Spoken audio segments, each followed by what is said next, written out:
All right, guys, today we're in Corton, Indiana. We got a cool little project, a little ICF repair project. So let's tackle it.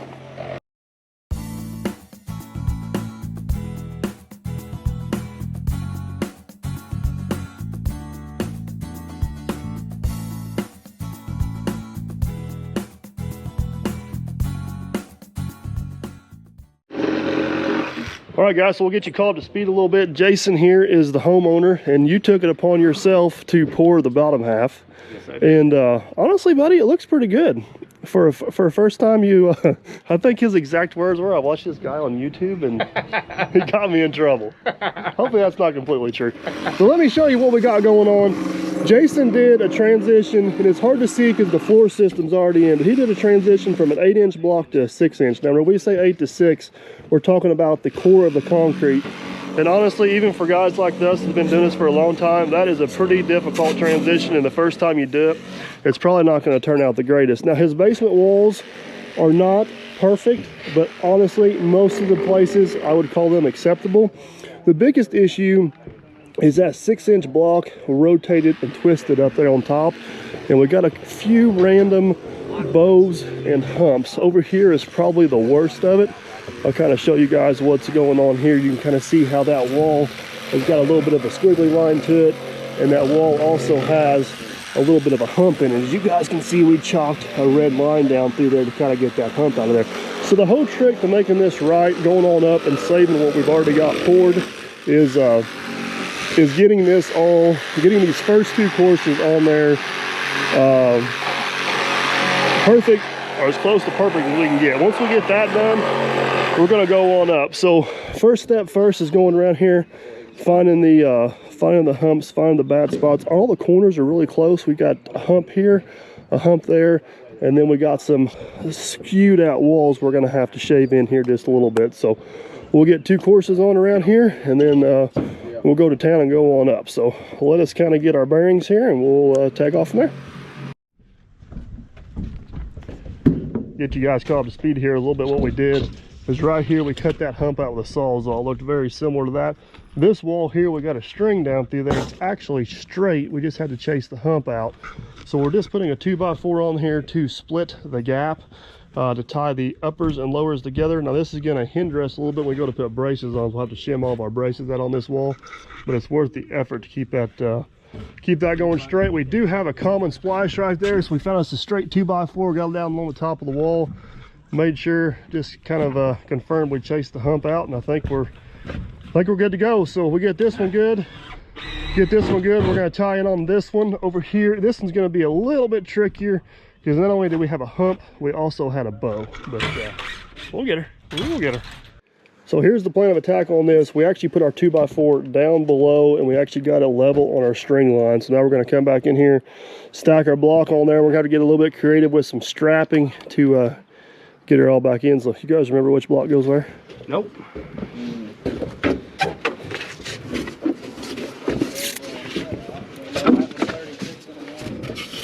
We get this course on and get our doors and windows laid out, we're going to be oh man, look, that looks so much better already. Remember how far off that oh, there's a problem. Do you see the problem? I see the problem. What's the problem? Do you not see the problem? You are horrible at seeing problems. You don't notice anything oddball about that block. I do. Maybe it's upside down. This one here, somebody's already shaved all the nipples off of. See it? There you go. It's a good thing you got me to keep you in line. I'm blaming Matt on that one. Hey. There we go. That looks a little better. There we go. That'll work. Yeah.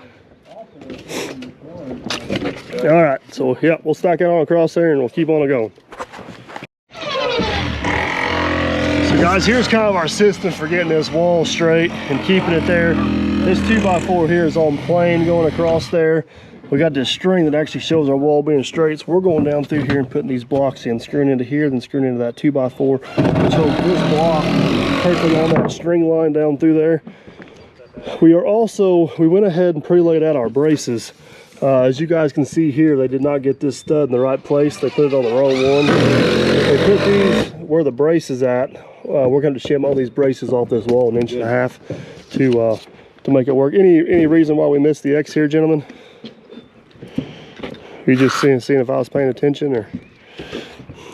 So we were coming back to get that one. We come back to get that. Was that how it works? Well, if you come back now, Hunter, we're gonna play the YouTube game here. If you're gonna make sure you had enough wood, I wouldn't put one in the wrong place. This is not helping your cause, buddy. Not helping your cause. So basically we're going every 3 feet, putting that down to every 3 feet. It's really hard to see how far that wall is off from the inside. If you guys look from the outside, you can really see the bows and the waves in it. And we're just trying to make sure we get that all chased out, so as we go on up, we'll be going good. Matt is going ahead. He's getting all of our window bucks cut out. All those are looking pretty good. Actually, the other Matt is going around, and he is the other Matt's going around. He's getting everything laid out, and then Matt number 2 is coming back and getting everything cut out. So we're cranking along here. We're getting her. Here's the second wall over here, guys. We did the same system on it, kind of screwed the block down there and got all of our offsets. All of our offsets are good, all of our commons are good. So basically what we're gonna do now is go around and get the, I guess it'd be 3rd and 4th courses on. We'll get those on all the way around. And at that point, we'll put all of our window bucks in and all of our braces up. So we're gonna keep on going around here. We're gonna have a few little tricky spots here with some bracing and stuff, especially dealing with this offset. But we are well on our way. Not down here. Bam, guys, there we go. We got her stacked up as high as we can reach from the ground level. So now we need to start getting some bracing and some window bucks on. This one's going to be a little bit different. We're going to have to take these blocks here and actually shim out our braces so we can miss all of our stuff we have going down the bottom to keep the wall straight. So the guys are starting to get started in on that. The other thing we're going to do at this point is go ahead and start putting the window bucks on. This is actually the Endura bucking. It's made in Canada, but in China, right?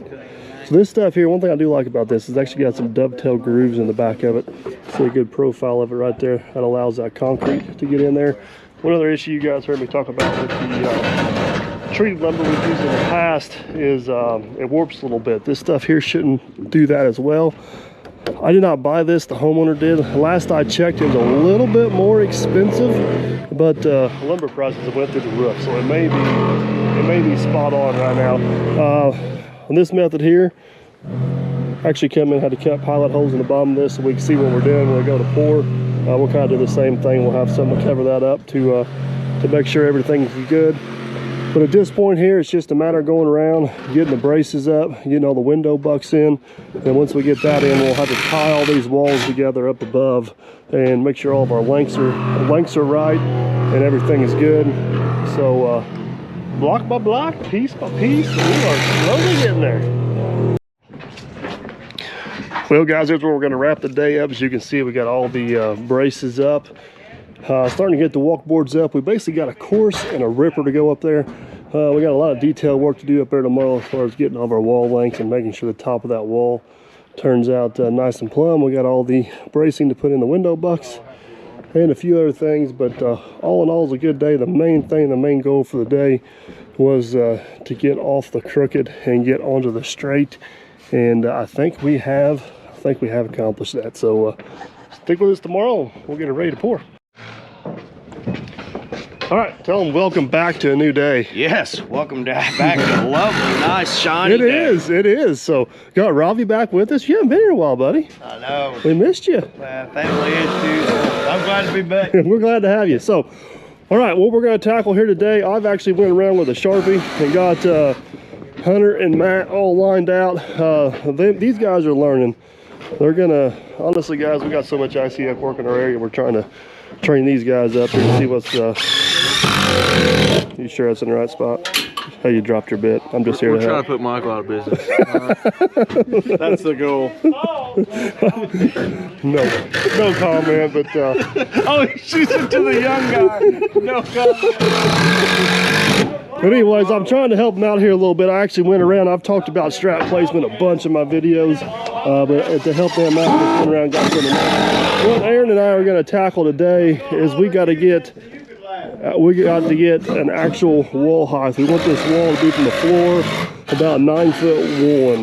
They weren't shooting for 9-foot ceilings, so you got a 1/2-inch drywall on the ceiling, 1/2 to 5/8, 3/4 down there. It really needs to be like a 9'1", 1/2 inch somewhere in there. We're going to shoot for 9'1". That's how it works out on a block rip. So we're going to run some block through the table saw. Let's do it. All right, so we got to rip this block down, and I'll be the first to admit to you guys, this is one place where Nudura falls a little short and becomes a little cumbersome. They've got a steel pin right here, and if you got to rip this block anywhere from here to here, it's absolutely miserable. I'm not even going to act like it's not.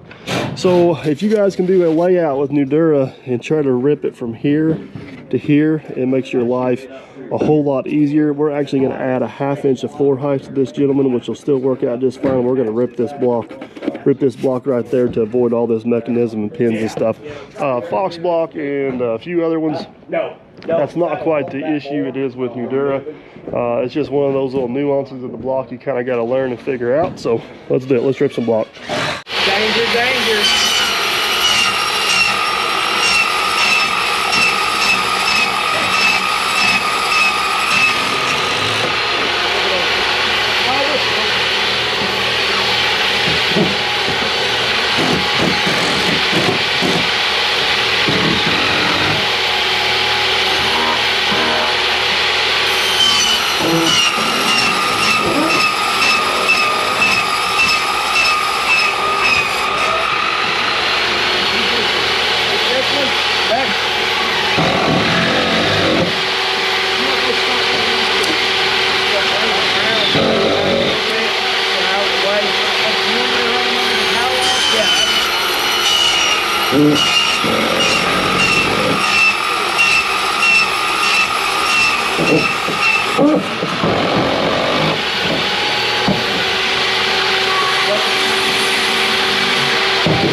All right, we got all of our block ripped, and we actually started stacking them on the wall. You can kind of see what that ends up looking like here. A couple details here on top of the wall I want to point out real quick is we're not actually going to put rebar in this ripper course, horizontal rebar that is, because we got insert plates. You guys will see those on pour day. We got insert plates that go on here, and that rebar ends up interfering with them. Now the vertical rebar will continue on up. So what we do to make sure we still get our rebar count is we actually double up on this particular course here. You guys can see you got 2 runs of rebar down through there.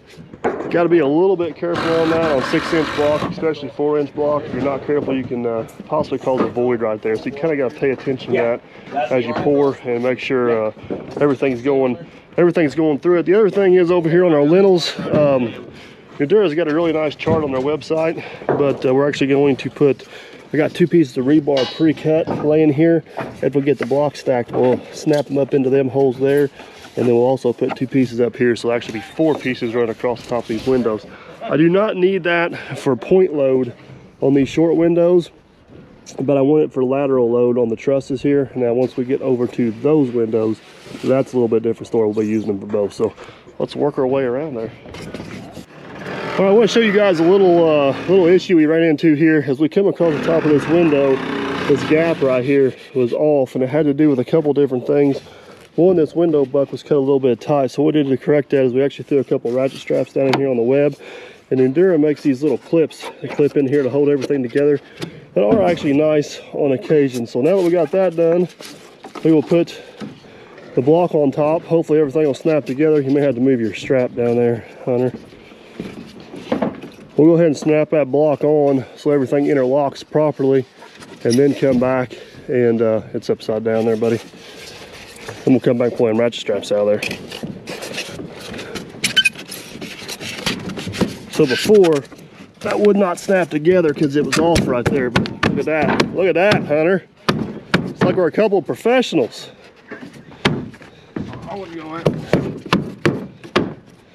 Like a glove. Beautiful. Now we just gotta get our ratchet straps back. It's just that easy. All right, guys, and bam, just like that, we have got her all stacked out and everything looks pretty sharp. I'm sure several of you are wondering about that offset transition down below and how that's going to be addressed. This seems to be the worst wall right here, where you can see where our wall we stacked on top. I don't know if you guys see down through there. The wall we stacked on top is perfectly straight, and the basement wall has got some waves into it. And one thing nice about ICF is it can be a little bit forgiving. The wall is only out about 1.5 inches. The foam is well over 2 inches thick. So what will have to happen there is basically have to take some sort of power plane or rasp, and once the upper wall is poured in a straight edge, and you'd be surprised how well you can smoosh that back together. Now somebody's going to say, well, you may lose some of your insulation there. True, but the floor system's on the other side, so if he does spray foam on that floor joist, that'll fix that. I don't think he's going to lose enough foam to really affect it, and whenever he does, it's going to be in so few spots. I don't think it'll be a huge concern. Now on the inside, we'll talk about that whenever we get in there. That's just going to take some creative framing, but again, it can be fixed. So you guys may see our strapping is oriented in different directions. That is a direct relation on how close that stud is to that buck. Are we trying to hold the window flush with the wall? Or are we actually trying to hold the block from blowing out? And I'll explain that here just a little bit. All right, guys, I just want to take a quick second here and kind of talk about this and not mislead anybody. I would not call what we did here good strapping practices. Robbie got a little bit ahead of me, and I didn't quite catch what was going on. But there's basically two different methods of strapping. One, it would be a 2x4, which is what you see us using here. The other one is you see some other guys using plywood. I'm not a huge fan of the plywood method because you can't actually see what's going on. The block is actually hid behind it, so you can't see any movement and catch it in time. I prefer the 2x4s, but strapping comes down to the relationship of the stud and web in the block versus the opening. I've covered this very well in some other videos here, but as I try to zoom in, you will see this center window here. The stud is very, very close to the window buck. So the only thing I'm concerned about there is keeping the window buck flushed up in the wall. As you look farther off to the left on this particular window here, the stud is very far away from the window buck. So there I'm actually worried about the block blowing out. This also plays true, and you will see it on pour day, the bottom of the window versus the web. So just kind of keep that in mind, and I've got this covered very well in some other videos, especially some of my earlier ICF videos. So if you guys want to go back and see some of that details, head on back and check those out. But I just want to clear that up real quick in a minute as well. But yeah, everything's stacked out as you guys see as we do in the past. We got our stiff backs up on top. Pretty square house, pretty straightforward house. It's about 40 by 40, and looks pretty good. You know, that I think I talked a little bit about in the beginning of this video, that transition from that 6 to 8. Man, I'm not a big fan of that at all.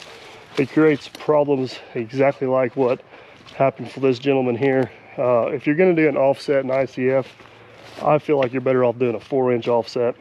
You can go that way, you have some concrete exposed. That ledge is actually usable, and it's a lot easier to control that top block from rolling. If I would have poured this, there's some details you could have done with some strapping and bracing to prevent what happened from happening. This takes a pretty this takes a pretty easy, I can't say amateurish, got it, amateurish pour, and kind of cranks up the skill level just a little bit. But going on around here, this is what she looks like from the other side. This is a good example of something I want to point out real quick with the bottom of the windows. If you look at 2 windows to the left, look at the bottom of the window versus the seam in the block versus the window on the right versus the bottom of the window and the seam on the block. This is where I was talking about that window on the right needs a little bit of extra attention due to its location in the block. And as you guys will see on pour day, we have a slight potential issue there because of that. The location of that common, we kind of followed what has been done before. As you guys will see here in a minute, we have some other commons that are go through a window. That greatly changes the amount of strapping you need to do. So let's hop inside, take a tour real quick. All right, guys, inside and back on top. This is what I was going to tell you about. If you guys can see, this is actually a common splash right here. Actually, that's not a great example. We're going to walk around over here to another area. So what you guys see us do a lot of times in basements, we don't have a lot of doors and windows and penetrations, but on an upstairs part of the house, you do have a whole lot of that. And if you can think ahead and lay your commons out to where they end up where a window's at, it greatly saves you on strapping. This is a common right here over top of a window. So we got one strap on the common below, one strap on the common down there. And that over there where I was just at is the same example of that. And actually the side strapping kind of doubles up. So if it ends up in the middle of the wall like this one over here, it is not the end of the world. Another thing different on these jobs, this is one thing you don't see us use a whole lot, is these clips right here. I don't use them because we usually use strapping in their place, but they are kind of handy, especially when you're going to the upstairs or the bottom upstairs. I can't talk today. Bottom to the top, but they grab the web right here. They just kind of clip down in there on the top course. They kind of help keep everything held together and straight. They are kind of handy, especially if you're new to ICF. I would recommend probably getting them. He had them, so we used them. You guys can see we got them on the top course all the way around, just kind of hold everything nice and tidy. We got our walls cambered in, everything looking good there. Like I said, we got a bunch of oddball stuff kind of going on with our bracing here because where we had to skirt from upstairs to downstairs from one to the other. But she's looking pretty good. I think she's gonna pour out. We're gonna hold off on closing this video up because in the morning we actually got to lay out trusses. We got a couple different, he's trying to figure out if he's gonna put trusses on this 2x12s or I-joists, and that's gonna determine our wet set plate. So stay tuned for that in the morning, and hopefully we'll be throwing some concrete down the wall. So we're getting there. All right, guys, it's the next morning and just kind of going around and doing a pre-pour inspection, which is probably one of the most important things you can do. Noticed a couple things this morning we want to tweak. One, didn't catch it yesterday, but our braces didn't quite get centered up in the window, so instead of changing them, we're just going to add an extra one. We usually like to have less than 3 feet between braces to ensure that stays. Another thing I noticed was on this window here, has to do with where the block is cut. The web is way down here, which may allow the top of this to fold out a little bit, so we're going to throw a little strapping on that. right there to make sure that's good to go. All the other windows are cut in a different location, so they're good to go. And notice one spot over here. Go ahead and put 2 on that, Hunter. 2 on it? Yeah, that's a pretty crucial spot right there. Better safe than sorry, but when this comes across the top of that window and ties in up there, there's a chance that corner may want to hunch out there a little bit. A lot of it has to do with the relationship of how close this window is to the corner. So we're going to throw those on there. You guys may also notice some orange dots and some lines up there. That is for the truss plate layout. So these will be the insert plates. You guys will see these in the pour videos. We'll slide those down on the wall and slide those down the wall, and that's what will intercept the trusses here in a little bit. So I'm going to hop up on the wall and do one more thing, and we'll kind of look everything over from up there, and I think we'll be ready to go. All right, guys, walking around up here on top, we're just kind of checking our alignment. We got these walls cambered in about, these are 40-foot walls, they're cambered in about 1 inch.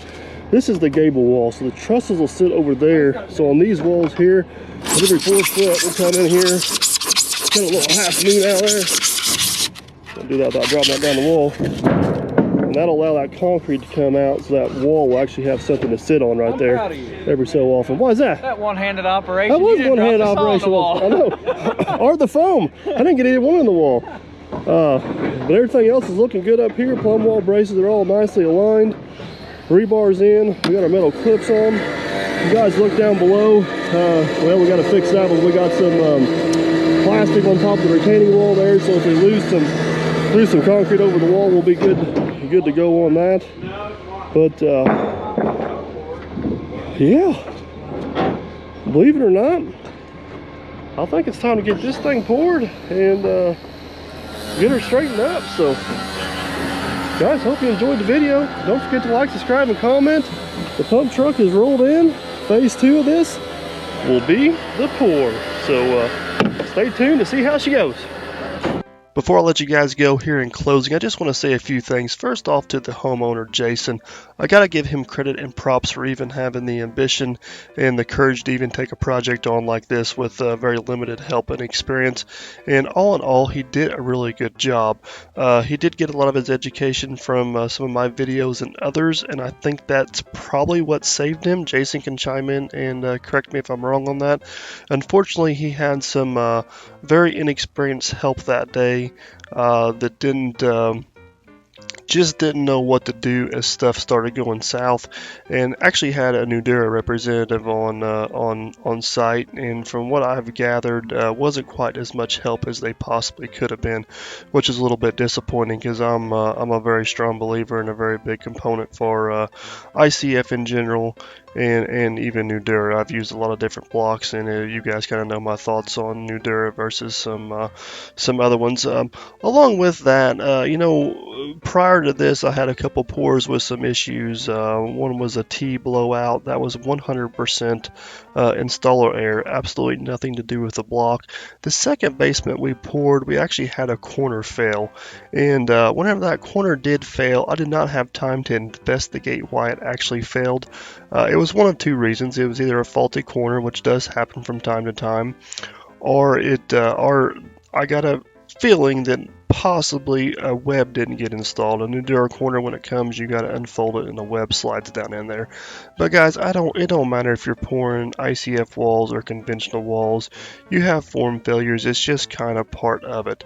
One thing I absolutely love about this ICF product is what you get, the bang you get for your buck, the strength, the ease of working with it, the energy efficiency factor of it, the thermal mass of the structure. It's just like anything else you do. There is so many little tricks and so many little nuances that go into it operating smooth, and the only way you get that is through experience and education. And that's what I kind of try to do with these videos, guys, is whenever we come up to a situation that's a little bit different or out of the norm or something I haven't covered before, I try to take the time to kind of walk through that a little bit and kind of let you know how we go through that process of addressing that.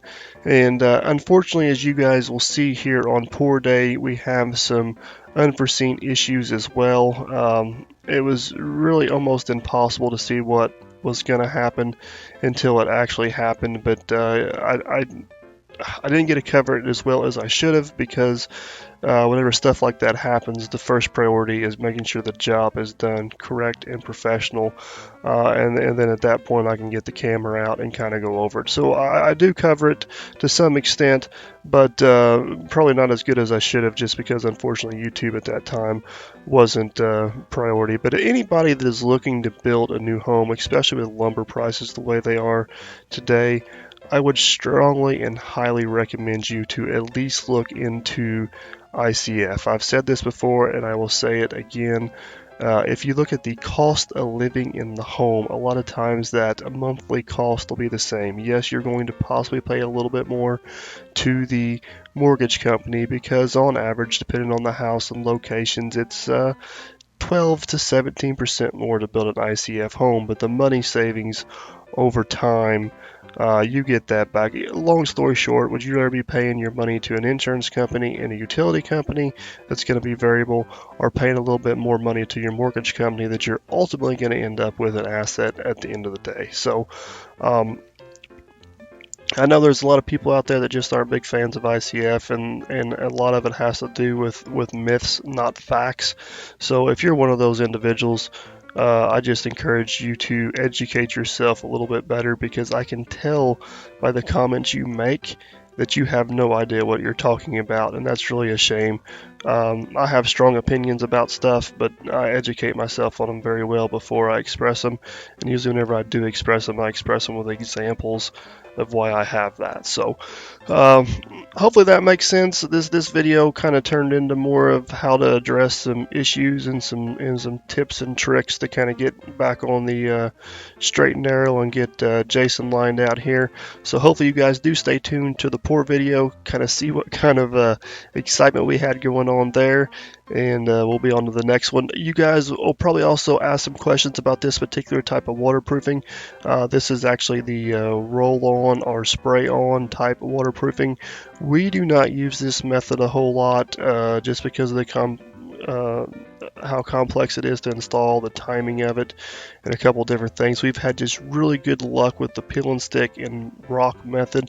I've covered this before also in videos, that most of our leaks had to do with penetrations or footer tie-ins, and not actually a waterproofing system failing. So with that being said, I'm going to stop rambling on here. I do hope you guys possibly learned something.